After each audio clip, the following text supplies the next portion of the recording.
Okay, so today's job that I'm gonna post consists of a living room, dining room, hallway, 2 bedrooms, and a small tile and grout job in the bathroom.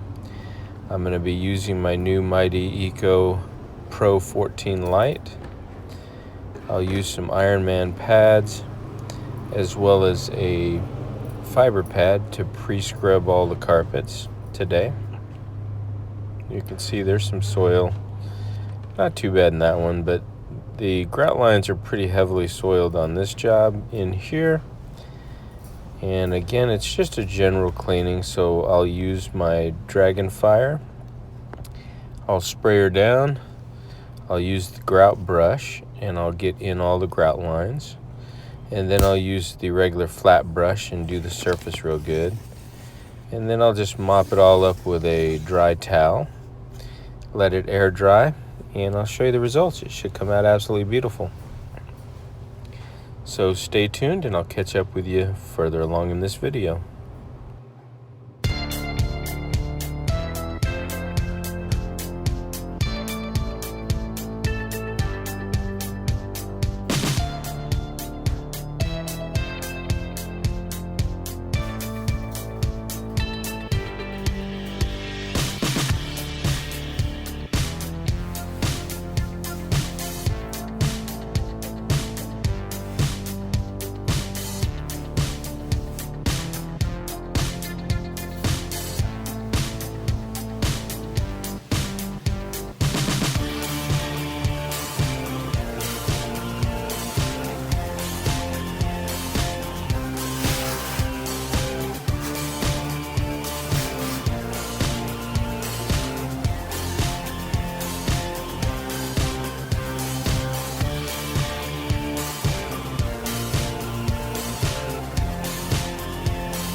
Okay, so I'm going to show you the Mighty at work here. I'm trying to set the camera on this linoleum in the kitchen, and the guy did vacuum. He was vacuuming when I got there, but you will notice a little bit of debris come off the carpet. That's the Mighty kicking it up. It'll come onto this linoleum. I'll sweep that up at the end of the job. So I apologize for that. But this machine is the result of doing this the right way. And when I say the right way, I've been doing steam cleaning for years, and I've only been doing the VLM or low moisture cleaning for about 1.5 years, I think. I got started by watching some guys use a Auric orbiter, and I started incorporating it on some of my smaller jobs, and I come to really enjoy it. I started doing about 90% of my jobs with the Auric orbiter, and I knew it was probably time to graduate to something bigger, since I had been continuously doing about 90% low moisture. And I purchased a rotary 175. You can look back on my videos and see. The problem was I didn't know really what I was getting into. I got a little bit of advice from a few people, and I ended up having to modify it several times, put bigger wheels on it. I couldn't get it up and down the stairs. It weighed 100 pounds. And then you have to learn to operate it. Once you learn to operate it, it's pretty simple. But I had talked to Damon Williams at the encapstore, where I get my chemicals and my pads, and I had told him, I was modifying this machine, and could he recommend something I was possibly considering upgrading, even though I just bought the 175. And he basically said, put a list together of what you're looking for, what your needs are, and I'll see what I can come up with. So my list was, I wanted a machine that weighed, under 100 pounds, that had at least a 1 horsepower motor. I didn't want the water tank, and I didn't want the sprayers on it. I wanted it to have handles so I could lift it and move it in and out of my van. I wanted it to have the Malice pad driver, and I wanted it to have the type of wheels that were big enough to move easily up and down stairs, and I wanted at least a 1 horsepower motor. I wanted the on-off switch on the top of the handle. Excuse me. And I wanted the pull lever on the handle to adjust the armature up and down. And so I gave him that, and I said, at least a 1 horsepower motor. And in about a week, he came back and he had a couple of ideas, and then he sent me this package, and he said, I think this would work for you. And he sent me some videos of some other guys that use the machine, and I thought, well, this sounds good. And the whole package came with everything you need, even the pads. Speaking of pads, we'll go take a look. Look at those pads. That's the fiber pad on the right and one of the Iron Man on the left. So making light work of this job. And look at the tile. Oh my goodness. That is Dragonfire. That's an encapstore product as well. Look at that. Anyway, and I'm not an affiliate of Damon's. I'm not paid sponsor to tell you about the products I use and whatnot. If something works, I'll let you know. And if I can save you the learning curve, like the 175 I bought and all the mods I had to do to it, and then it really wasn't as functional, I'll continue to use it on commercial jobs. But after giving him the list and him putting this together, I think the total for the package was $16.99. I think they have my exact package one left for $15.99, exactly what I got. You get the supports, you get marketing tools, you get pads, you get the equipment, everything. It's just absolutely phenomenal. So I'm going to go ahead and groom this out. There was a little bit of debris that I had to sweep up, you can see there. But overall, this job came out beautiful, if you're new and looking for a machine, or even a veteran considering a new machine, give Damon a call over at the encapstore. He also has a Facebook page and a YouTube page. I'll put some links in the description so you can get a hold of him. There's no pressure, and he can help you 100% get exactly what you're looking for. So I hope you liked the video. Stay tuned for more, and if you haven't already subscribed, please consider doing so.